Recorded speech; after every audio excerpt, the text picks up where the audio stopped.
এই হলো SSP network, আর আপনারা দেখছেন ইনফোম্যাক্স, তথ্য সম্প্রসারণের নতুন দিগন্ত।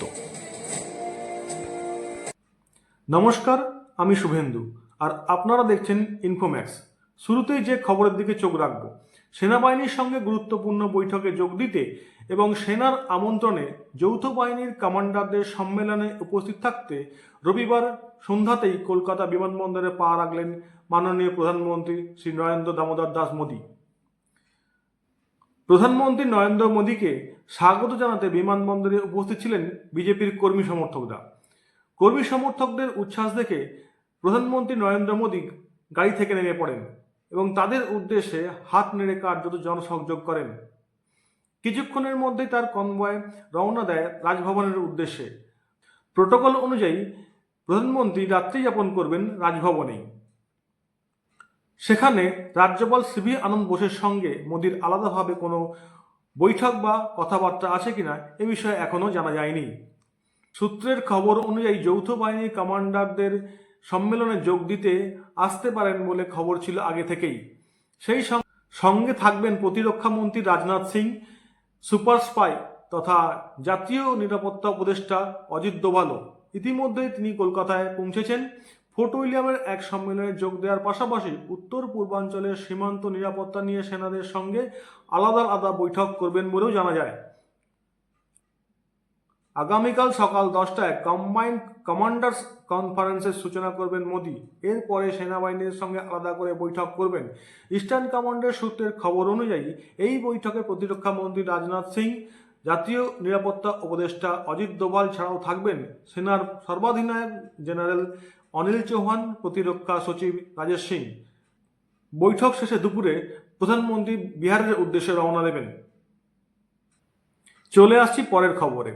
দেশ যখন অগ্নিগর্ভ সেই সময় দায়িত্ব পেয়েছেন, কিন্তু দীর্ঘ সময় ক্ষমতায় থাকতে নারাজ নেপালের অন্তর্বর্তীকালীন প্রধানমন্ত্রী তথা দেশের সুপ্রিম কোর্টের প্রাক্তন প্রধান বিচারপতি সুশীলা কার্কি। বরং দায়িত্ব হাতে পেয়েই 6 মাসের সময়সীমা বেঁধে দিয়েছেন তিনি। জানান 6 মাস পর নতুন সরকারের হাতে ক্ষমতা তুলে দিয়ে দায়িত্ব থেকে অব্যাহতি নেবেন তিনি।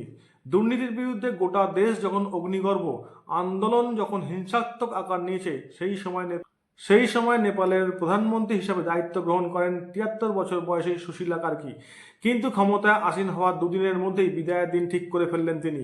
সুশীলা জানিয়েছেন তিনি এবং তার টিম ক্ষমতার প্রতি আসক্ত নন, ক্ষমতা ধরে রাখতে আগ্রহীও নন। সাংবাদিক বৈঠকে সুশীলা স্পষ্ট ভাষায় জানান, আমি আমার টিম ক্ষমতার স্বাদ চেখে দেখতে আসেনি। 6 মাসের বেশি সময় আমরা থাকবো না। নতুন সংসদের হাতে দায়িত্ব তুলে দেব। আপনাদের সমর্থন ছাড়া এই লক্ষ্যে সফল হতে পারবো না। নেপালে কেপি শর্মা ওলির সরকারের বিরুদ্ধে যে রক্তক্ষয়ী আন্দোলন মাথাচাড়া দেয় এবং যার জেরে দেশে সরকার বদল হলো, তার নেপথ্যে ছিল দেশের অনূর্ধ্ব 28 বছর ছেলেমেয়েরা। তাদের আন্দোলনকে জেনজি প্রোটেস্ট বলেও উল্লেখ করা হয়েছে। দুর্নীতির বিরুদ্ধে আন্দোলনকারীদের অবস্থানের প্রশংসা করেছেন সুশীলা। আন্দোলন চলাকালীন যেসব পড়ুয়ারা প্রাণ হারিয়েছেন তাদের শহীদ বলে উল্লেখ করেন তিনি। মৃতদের পরিবারকে মাথাপিছু 10 লক্ষ নেপালি টাকা ক্ষতিপূরণ দেওয়ার কথা জানিয়েছেন। আহতদের চিকিৎসা খরচও দেশের সরকারই বহন করবে, তাদের অর্থনৈতিক সাহায্যও যোগাবে। নেপালি সংস্থা সংবাদ মাধ্যমে জানিয়েছেন, সব মিলিয়ে নেপালের মৃতের সংখ্যা 72-এ পৌঁছেছে। এর মধ্যে আন্দোলনকারীর সংখ্যা 59। দেশের 10 জন কয়েদির মৃত্যু হয়েছে, মারা গেছেন 3 জন পুলিশ কর্মীও। মাত্র 27 ঘন্টার আন্দোলন যে দেশের সরকার পাল্টে দেবে তা কল্পনাতেও ছিল না বলে জানিয়েছেন সুশীলা। তিনি বলেন, মাত্র 27 ঘন্টার আন্দোলন এত বড় বদল কখনো দেখেনি। সকলকে এই লক্ষ্যে কাজ করতে হবে। তবে আন্দোলনের কিছু জায়গায় যে হিংসাত্মক আকার নেয় তার নিন্দাও করেন তিনি আরও বলেন, আন্দোলন নামে যা হয়েছে মনে হচ্ছে পরিকল্পনা মাফিকই ঘটনা হয়েছে, ফলে ষড়যন্ত্রের তত্ত্ব রয়ে যাচ্ছে।